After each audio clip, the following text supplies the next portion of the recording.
Finalizando essa parte de equipamentos básicos, temos os separadores de vapor. Eles são responsáveis por ajudar aquele vapor que está saindo pelo topo da sua caldeira, por exemplo, numa caldeira flamo-tubular. Eles ajudam a separar a parte do condensado que está sendo arrastado, da parte líquida, que sempre acaba arrastando alguma parte líquida, né? Então esses separadores de vapor, eles ajudam a reter não somente o vapor saturado, como também alguns alumínio silicatos minerais, né, que estão presentes ali na água que está dentro da caldeira. Então, como normalmente para caldeiras flamotubulares você tem uma exigência menor do vapor, qualquer vapor ali acima de 97% de título já é relativamente bom, mas você está trazendo 3% de água líquida. Então o que você faz? Utiliza separadores de vapor para evitar levar essa água na fase líquida para dentro dos seus tubos. Depois você vai ter uma linha de condensado andando lá junto com o seu vapor atrapalhando. Que a gente vai ver essa parte lá mais para frente na disciplina, quando a gente for estudar literalmente as linhas de vapor, né? Nas caldeiras de baixa pressão de trabalho, inferior a 20 bar, a separação pode ser feita por gravidade simplesmente, não precisa de um separador. E esse gráfico aqui, ele está mostrando para gente que quanto maior for a pressão que você está trabalhando numa caldeira, maior é a quantidade de sílica que é arrastada pro seu vapor. E essa sílica pode atrapalhar, ela vai causar corrosão, por erosão, porque ela é dura, sílica extremamente dura e abrasiva. Ela vai causar incrustação, dificultando a troca térmica e atrapalhando, causando entupimentos, atrapalhando o escoamento do seu vapor. Vai causar aquela migração de minerais para a superfície do metal, causando a corrosão desse material. Então sempre tentar evitar o arraste de sílica, né, e de água líquida para fora da sua caldeira. Os purificadores de vapor, então, são alguns desses separadores de vapor que são colocados na saída das nossas caldeiras. Aqui a gente está indicando caldeiras flamotubulares, né? Então aqui ele está indicando dois modelos de purificadores de vapor. O ciclone, a gente já viu como é que funciona o ciclone, né? Ele vai estar entrando de forma tangencial o vapor. Desculpa, só faltou uma coisinha aqui. Que seria o duto de saída. E aqui, saída para baixo. Então o seu vapor está entrando aqui. Ele vai girar dentro do seu ciclone, esse vapor. E depois sai pela parte de cima. O que é mais pesado, o vapor ou a água? A água é mais pesada, os silicatos são mais pesados. Então, esse turbilhonamento que a gente fez aqui, ele acabou jogando as partículas mais pesadas para a parede do meu ciclone.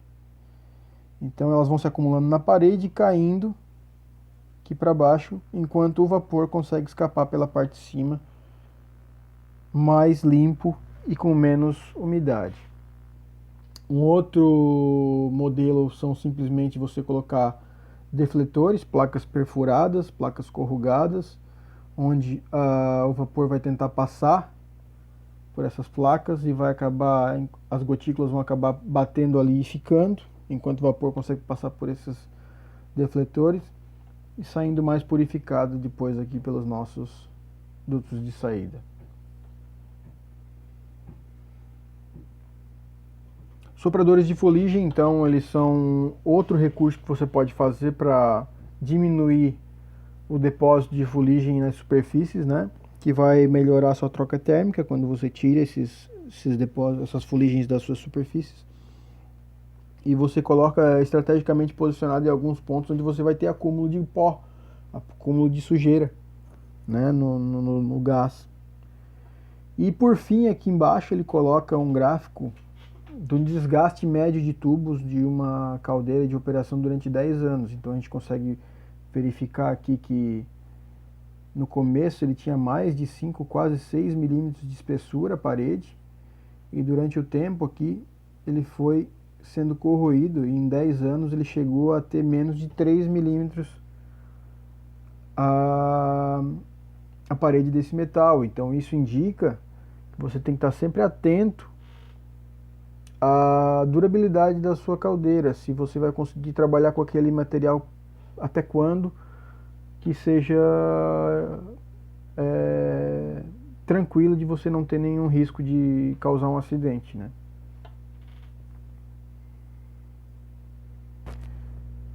Então agora nós vamos ver a parte de NR13, e só como introdução à norma regulamentadora 13, que trata de vasos de pressão e caldeiras, a gente tem um videozinho curto aqui com algumas informações básicas sobre ela.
Então, pessoal,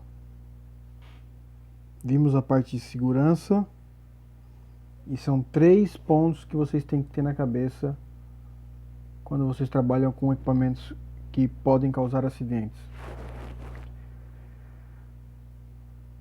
imprudência, imperícia e negligência.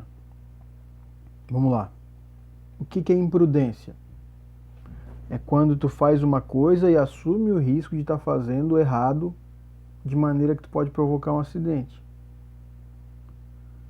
Vamos citar um exemplo de imprudência.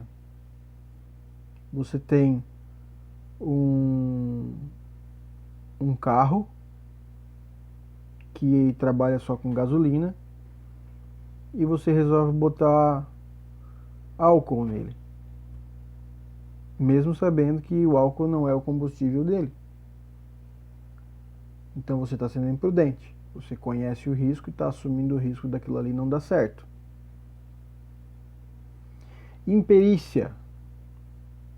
Imperícia é quando você faz uma coisa e faz de maneira errada porque você não tem o treinamento, não sabe isso. Então, voltando ao exemplo do caldeireiro, que está lá com a sua caldeira a lenha, e ele alimenta manualmente essa caldeira, ele vai lá e enche a caldeira até a boca de lenha, porque ele não sabe, ele acha que tem que botar bastante lenha, porque daí ele não precisa ficar botando o tempo todo, ele pode botar ali e voltar daqui 3 horas, até que queime toda aquela lenha. Ele fez errado? Fez errado, mas na cabeça ele não fez, na cabeça dele ele não fez. Ele só está fazendo imperícia, ele está fazendo uma coisa que ele não sabe fazer. direito. Então a culpa não é dele. A culpa é de quem colocou ele lá para fazer isso. E por fim, pessoal, negligência. Negligência também, quando a gente passa para um exemplo de caldeiras, é quando você vê aquele tubinho fazendo uma fumacinha e diz, só tá vazando um pouquinho ali, não vai dar nada. Certo? É quando você abre uma caldeira e vê que tem incrustação, mas diz, não, semana que vem eu limpo. É quando quebra um manômetro e você diz, não tem problema, estou acostumado com essa caldeira, eu trabalho há 10 anos com ela. Isso é negligência. E eu quero que vocês tenham na cabeça de vocês que muitas vezes esse tipo de equipamento ele só permite que você erre uma vez. Então, nunca deixem ou nunca operem equipamentos desse tipo mais ou menos. Que se preparem, se capacitem e façam o melhor uso do equipamento para poder ser de forma segura.